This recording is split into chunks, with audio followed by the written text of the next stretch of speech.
Vamos lá, pessoal, continuando aí nosso curso gratuito aqui do Eu Vou Passar na OAB para vocês. No último bloco começamos aí o assunto competência e nesse bloco a gente vai resolver mais algumas questões aí relacionadas ao assunto competência, que é um assunto bastante cobrado na tua prova. Então bota aqui que é a questão número 10, vamos lá. Na questão número 10, pessoal, a banca pergunta para vocês o seguinte, ó.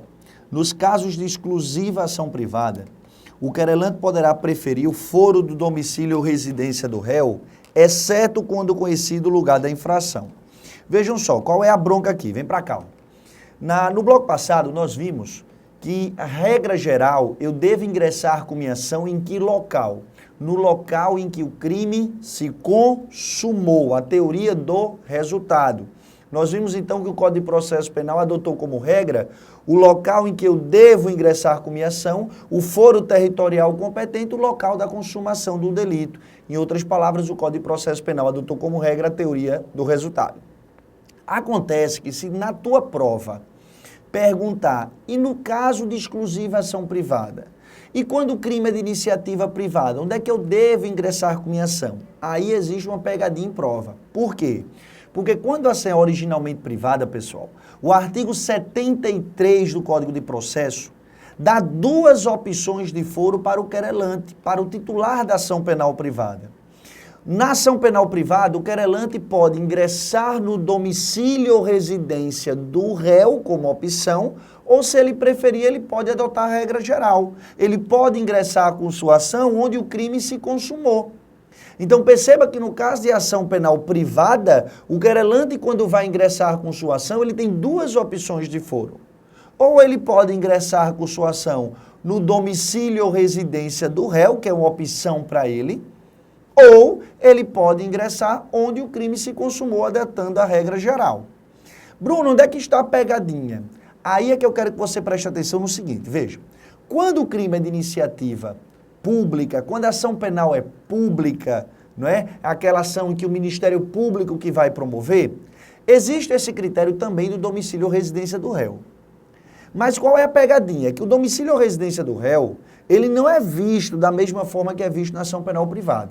Porque nós vimos que na ação penal privada o domicílio ou residência do réu é um critério concorrente para o querelante. Mesmo ele sabendo do crime se consumou, se o querelante quiser na ação privada, ele pode ingressar no domicílio ou residência do réu. Sendo que na ação penal pública é diferente. Na ação penal pública, o artigo 72, que fala do critério do domicílio ou residência do réu na ação penal pública, deixa claro que o critério do domicílio ou residência do réu na ação penal pública é um critério subsidiário e não concorrente. Bruno, e o que é que significa dizer que é um critério subsidiário? É que, pessoal, o domicílio ou residência do réu, na ação penal pública, eu só posso utilizar quando eu não souber onde o crime se consumou. Veja a diferença. Na ação penal pública, o Ministério Público tem que ingressar com sua ação onde? Regra geral, onde o crime se consumou, teoria do resultado, a regra geral adotada pelo Código de Processo.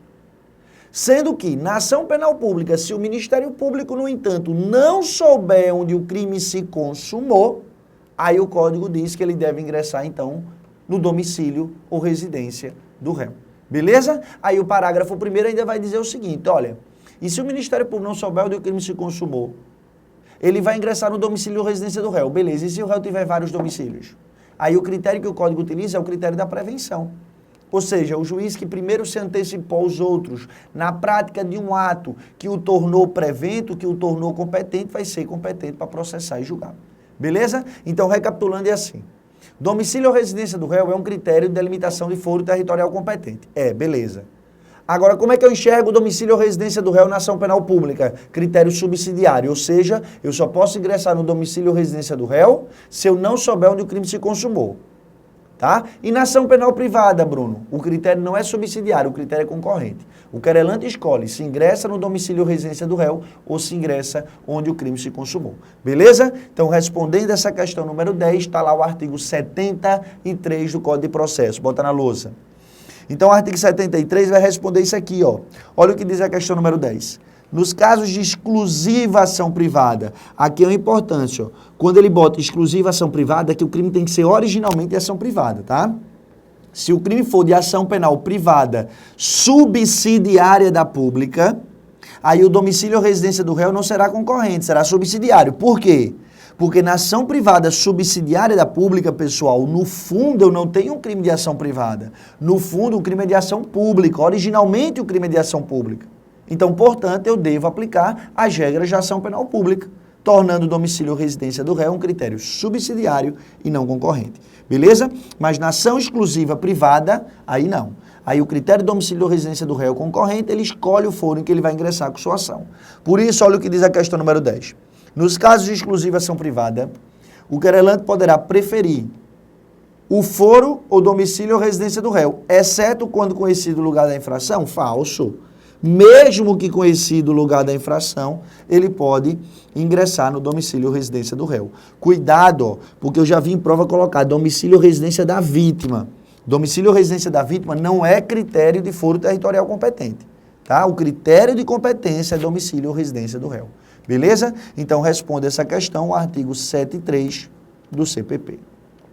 Beleza, vamos para a próxima questão. Questão número 11. A questão número 11, pessoal, trata de um conhecimento bem importante para vocês, que a competência vem para cá, ó, para julgar prefeitos, tá? Aqui deixa eu fazer já uma observação importante. Vejam, a FGV, vez por outra, gosta de cobrar onde é que as principais autoridades do nosso país gozam de foro por prerrogativa de função. É muito importante você saber onde é que as principais autoridades gozam de foro por prerrogativa de função. Eu digo isso porque já caiu na prova da OAB de vocês, lá na parte, salvo engano, de direito constitucional, a quem competia julgar governador do estado em crime comum. E nós sabemos que é o Superior Tribunal de Justiça. Então, vez por outra, isso é cobrado na tua prova. A FGV também já cobrou competência para processar e julgar prefeitos. Então, como isso é muito cobrado, é importante que você dê uma lidinha na Constituição Federal, que é o diploma que traz onde é que as principais autoridades do nosso país gozam de foro por prerrogativa de função, mas eu queria destacar aqui com vocês especificamente o prefeito. Por que eu gostaria de destacar o prefeito? Porque em relação ao prefeito, não basta a mera decoreba, não basta você pegar e memorizar onde é que o prefeito goza de foro por prerrogativa de função. Você tem que conhecer ainda, em relação a prefeitos, algumas súmulas. Uma do STF e duas do STJ, tá? Depois que eu colocar tudo sobre prefeito aqui, a gente vem e responde as duas questões que eu coloquei aqui para vocês. Beleza? Então bota na lousa. Vamos lá. Bruno, o que é que eu preciso saber em relação a prefeitos? Vamos lá. Em relação a prefeitos, pessoal, a primeira coisa que eu tenho que me lembrar é da Constituição Federal. O artigo 29, inciso 10 da Constituição, se você pegar, diz o seguinte: compete ao Tribunal de Justiça processar e julgar os prefeitos por crimes comuns. Então, se você observar, vem aqui para mim, ó. Vamos lá. Se você pegar a Constituição, você vai perceber que a Constituição tão somente diz que compete ao Tribunal de Justiça julgar prefeitos. Beleza. Qual é o problema, no entanto? É que se você só souber essa literalidade do texto constitucional, isso poderia te prejudicar em prova. Por quê? Porque quando o Supremo Tribunal Federal analisou esse artigo 29, inciso 10, o Supremo disse o seguinte: olha, peraí, não é só o prefeito, melhor dizer, não é só o Tribunal de Justiça que vai julgar o prefeito, não. O Supremo Tribunal Federal, quando analisou esse artigo 29, inciso 10 da Constituição, disse que, na verdade, quem julga o prefeito é o Tribunal de Segundo Grau da respectiva matéria. Como assim, Bruno? O Tribunal de Segundo Grau da respectiva matéria? É que o Supremo, quando analisou o artigo 29, inciso 10 da Constituição, dizendo que é o Tribunal de Justiça que julga o prefeito, o Supremo disse, ó, temos que adaptar essa regra. Temos que observar que quem julga, na verdade, o prefeito é o Tribunal de Segundo Grau da respectiva matéria. É dizer, se o prefeito pratica um crime eleitoral, pessoal, ele não vai ser julgado no Tribunal de Justiça. Ele vai ser julgado no segundo grau da respectiva matéria, ou seja, o prefeito vai ser julgado no TRE. Se o prefeito pratica um crime que ataca bens, serviços ou interesses da União Federal, autarquias federais ou empresas públicas federais, isso atrai a competência, segundo o artigo 109, inciso 4 da Constituição, isso atrai a competência para a Justiça Federal. Consequentemente, quem julga? O TRF. Por conta disso, você tem que lembrar, prefeito de prova, bota aqui na lousa, da súmula, ó, súmula 702 do STF. Se você pegar a súmula 702, a súmula 702 vai trazer esse pensamento que a gente acabou de desenvolver aqui. A súmula 702 tem o seguinte pensamento, ó. A competência do Tribunal de Justiça para julgar prefeitos restringe-se, olha aí, ó, aos crimes de competência da Justiça Comum Estadual. Se a competência for da Justiça Estadual, é o TJ que julga. Aí ele diz, nos demais casos, a competência originária caberá ao Tribunal de segundo grau da respectiva matéria. Ou seja, vem para cá, o que é que a gente observa? Se for Justiça Federal a competente, então o segundo grau da respectiva matéria vai ser o TRF. Se for matéria eleitoral, será o segundo grau em matéria eleitoral, que será o TRE. Tranquilo? Então esse pensamento está consubstanciado na súmula 702 do Supremo Tribunal Federal. Beleza, então bota na lousa. Bota na lousa, ó. Questão número 11. A competência do Tribunal de Justiça para julgar os prefeitos restringe-se aos crimes de competência da Justiça Comum Estadual. Perfeito, ó. Aqui o pensamento que a gente desenvolve é o da súmula 702 do Supremo Tribunal Federal, que responde essa questão, então está certíssima a questão. Mas como eu disse para vocês, vamos desenvolver mais o tema. Para você saber em relação a prefeitos, você não pode só conhecer a súmula 702. Em relação, melhor dizendo, a essa competência do TRF, para julgar prefeitos, pessoal, você tem que saber ainda duas súmulas agora do STJ. Quais são as súmulas do STJ? 208, eita, deixa eu apagar aqui que eu botei 2008. Deixa eu botar aqui, súmula, ó, 208 e 209 do STJ. Em relação a essas duas súmulas, o que é que acontece? Vem aqui para mim para explicar. É porque quando o Supremo definiu que é o TRF que julga o prefeito, se o crime for relacionado a um crime federal, de competência federal, o STJ veio e disse o seguinte, ó, peraí, nós temos que analisar como será a competência do TRF, da Justiça Federal para julgar o prefeito, quando ocorrer desvio de verba pública. Por quê? Porque muita gente começou a pensar no início que qualquer verba que viesse da União para o município, qualquer verba que viesse da União para o município, se houvesse um crime relacionado a essa verba, então a competência seria do TRF. Aí o STJ veio e disse, peraí, não é bem assim. Você tem que observar como é que essa verba vem da União para o município. Como assim, como essa verba vem? É porque tem algumas verbas que a União repassa para o município, que a gente chama de verba repasse a fundo perdido. O que é uma verba repasse a fundo perdido? É a União repassando uma verba para o município a fundo perdido, sem interesse na fiscalização.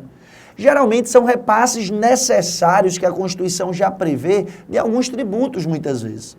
Nós sabemos que tem alguns tributos federais, vocês vão estudar isso melhor com o professor Rafael Novaes, tem alguns tributos de competência federal que a União arrecada, mas a União não fica com toda a verba arrecadada.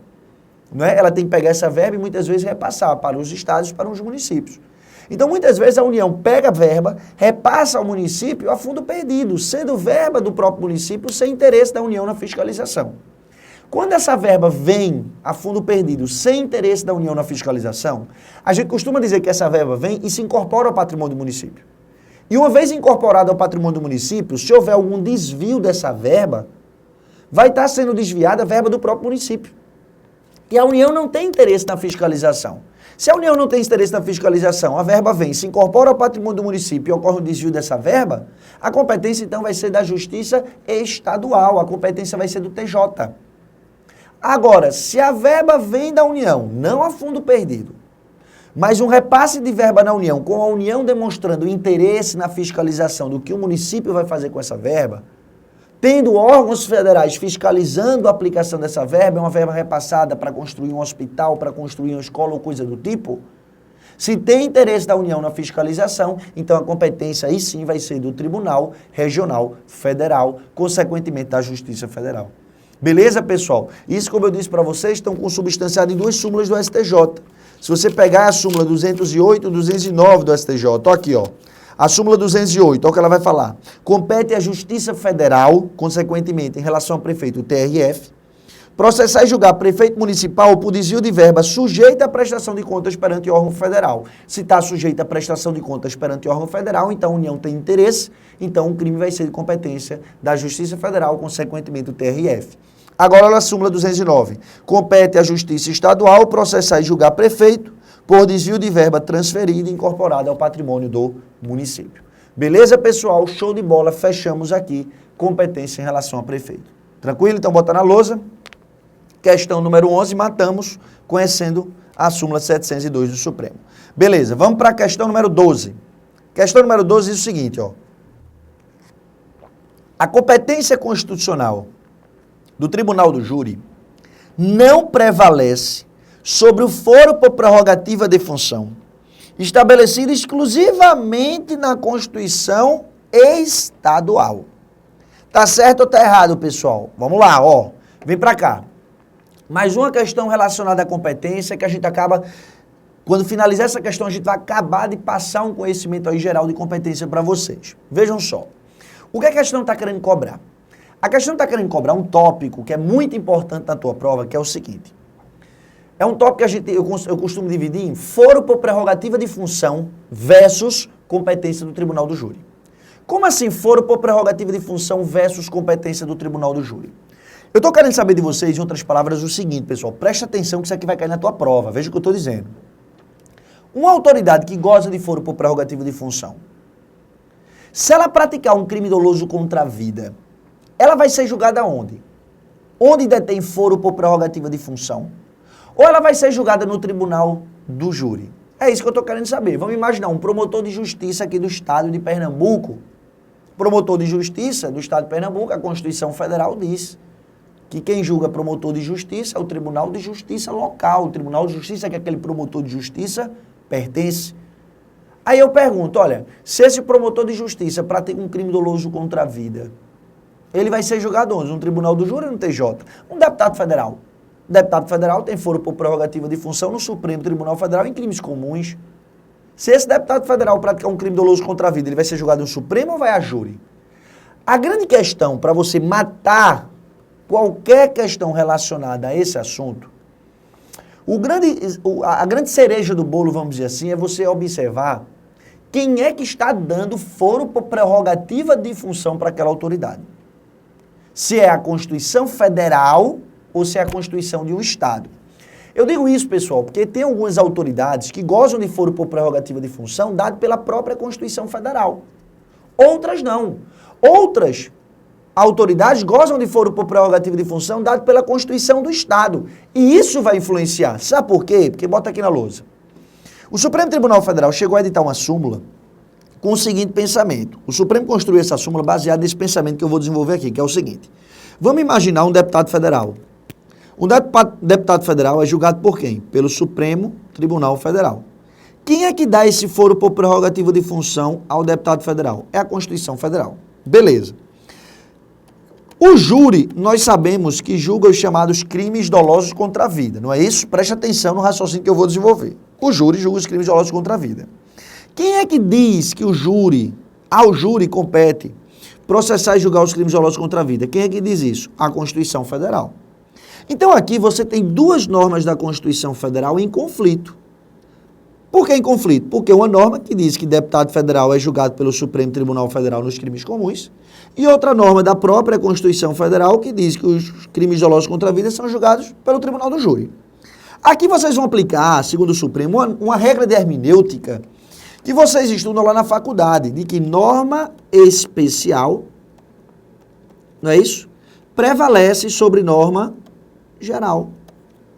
Norma especial prevalece sobre norma geral. Qual é a norma especial e qual é a norma geral? Eu pergunto, é todo mundo que é deputado federal? Não. É todo mundo que é julgado do Supremo? Não. Então, isso aqui é uma norma especial para quem é deputado federal. Então, consequentemente, o que é que o Supremo entendeu aqui? O Supremo entendeu da seguinte forma. Se a autoridade que goza de foro por prerrogativa de função tem foro por prerrogativa de função dado pela própria Constituição Federal, então isso aqui é norma especial sobre a regra do júri. Consequentemente, o que é que você vai dizer? Vem para cá. Que todas as autoridades que a Constituição Federal estiver dando foro por prerrogativa de função, vai prevalecer o foro por prerrogativa de função. Por quê? Porque é uma norma especial catalogada na própria Constituição Federal. A merda, pessoal, é porque tem algumas autoridades que gozam de foro por prerrogativa de função não dado pela Constituição Federal, mas sim pela Constituição do Estado. Quer ver um exemplo disso? Chefe de Polícia Civil, um defensor público geral do Estado, não é? Tem algumas autoridades que a Constituição Federal não fala nada sobre foro por prerrogativa de função. Aí quem dá? A Constituição do Estado. Aí o que é que acontece? Aí a norma de hermenêutica vai mudar. Porque você vai estar em conflito a Constituição Federal, que diz que o júri compete julgar os crimes dolosos contra a vida, e a Constituição de um Estado, que outorga foro por prerrogativa de função para aquela autoridade. Aí aqui você não vai dizer que norma especial prevalece sobre norma geral. Aqui você vai dizer que norma superior prevalece sobre norma inferior. Bota aqui na lousa para a gente desenvolver melhor. Vamos imaginar aqui, ó, um chefe de polícia civil que é processado e julgado pelo TJ do Estado que ele pertence. E quem dá esse foro? A Constituição do Estado. Aí aqui você tem a norma da Constituição Federal, que diz que compete ao júri julgar os crimes dolosos contra a vida, em conflito com a norma da Constituição de um Estado, que diz que o chefe de polícia civil é julgado pelo TJ. Aí, nesse caso, o que é que disse o Supremo? Prevalece a norma superior. Qual é a norma superior? A Constituição Federal. O que significa dizer que esse chefe de polícia civil, pessoal, se ele praticar qualquer crime que não seja em tese doloso contra a vida, ele vai ser julgado no TJ. Se ele praticar um furto, um roubo, extorsão mediante sequestro e por aí vai. Agora, se esse chefe de polícia civil praticar um crime doloso contra a vida, ele vai a júri, porque a regra do júri é da Constituição Federal e, portanto, prevalece sobre o foro por prerrogativa de função estabelecido exclusivamente pela Constituição do Estado. Tranquilo? Então, ó, quem responde essa indagação, essa questão para vocês, ó, vem aqui para mim. Se você observar a súmula 721 do Supremo, a súmula 721 vai dizer isso. Preste atenção na leitura. Súmula 721, ela fala assim, ó. A competência constitucional do Tribunal do Júri prevalece sobre o foro por prerrogativa de função estabelecido, grifa, exclusivamente pela Constituição do Estado. Esse exclusivamente pela Constituição do Estado é importante pelo seguinte. Se a autoridade gozar de foro por prerrogativa de função na Constituição Federal e a Constituição Estadual tão somente reproduzir o que a Constituição Federal está dizendo, aí eu não vou aplicar essa regra, né? Por quê? Porque, na verdade, essa autoridade tem foro por prerrogativa de função já dado pela Constituição Federal.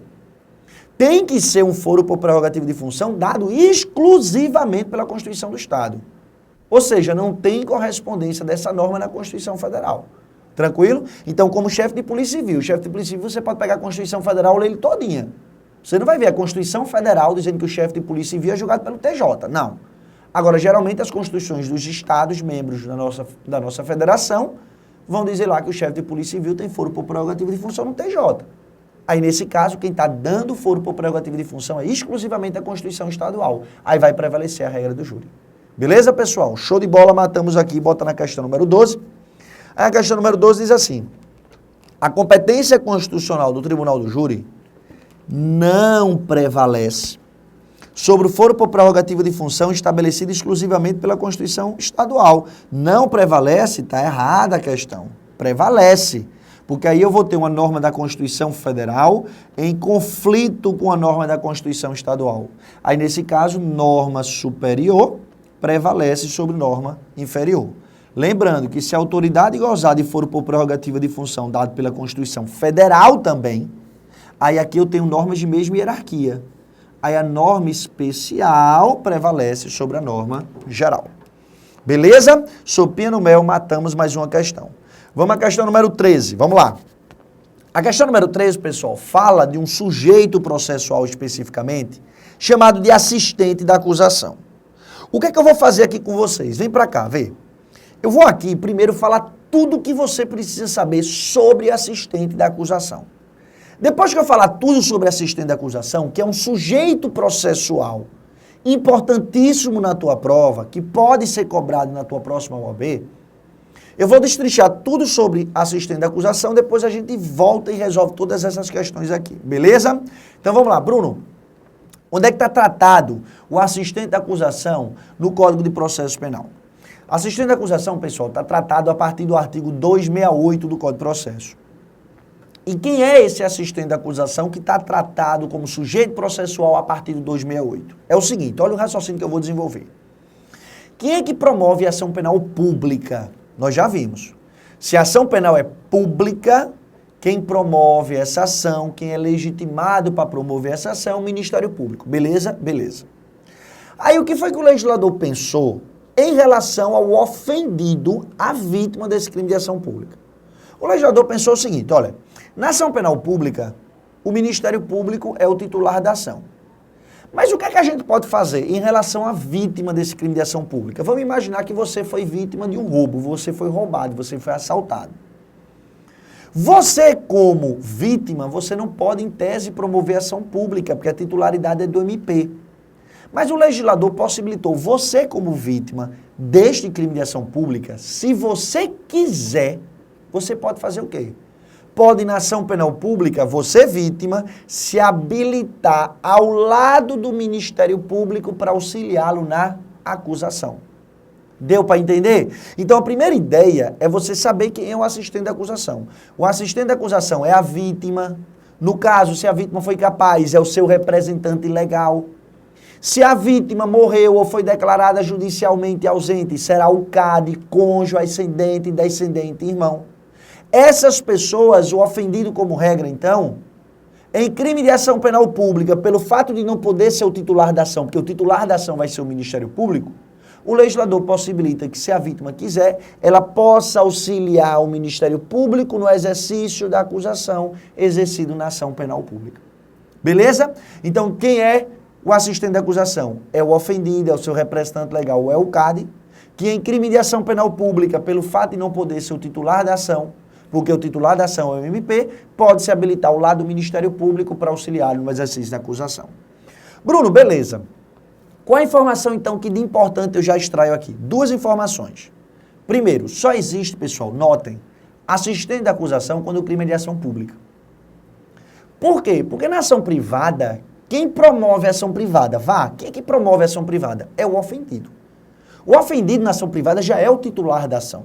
Se na ação privada o ofendido já é titular da ação, não tem lógica o ofendido querer se habilitar como assistente dele mesmo. Tá dando para entender? Se na ação privada quem promove a ação privada já é o ofendido, não existe assistente da acusação quando a ação é privada. Porque na ação privada o ofendido não vai se habilitar como assistente dele mesmo para promover a ação. Então, primeira informação importante, só existe assistente da acusação quando a ação é pública.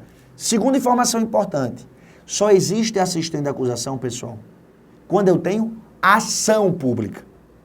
Bruno, isso eu já sei. É porque a informação que eu vou te passar agora é o seguinte. Só existe assistente quando eu tenho ação, quando eu tenho um processo judicial. A partir de que momento eu tenho uma ação, a partir de que momento eu tenho um processo? O Supremo Tribunal Federal já colocou em vários julgados que o processo judicial só começa tecnicamente, a ação penal só começa tecnicamente a partir do recebimento da inicial. É a partir do momento que o juiz recebe a denúncia. Recebeu a denúncia, aí a partir desse momento o ofendido pode se habilitar como assistente. Tranquilo? O que significa dizer que não existe assistente da acusação durante a fase investigativa. Durante a fase investigativa não existe assistente da acusação. Tá? O assistente da acusação só existe quando eu tenho uma ação, e a ação eu só tenho a partir do recebimento da inicial. Bruno, eu sei que o assistente da acusação pode se habilitar a partir do recebimento da denúncia, que é o momento que tem processo, é o momento que tem ação. Beleza. Mas até quando cabe a habilitação do assistente? Eu sei que é a partir do recebimento da denúncia, mas até quando?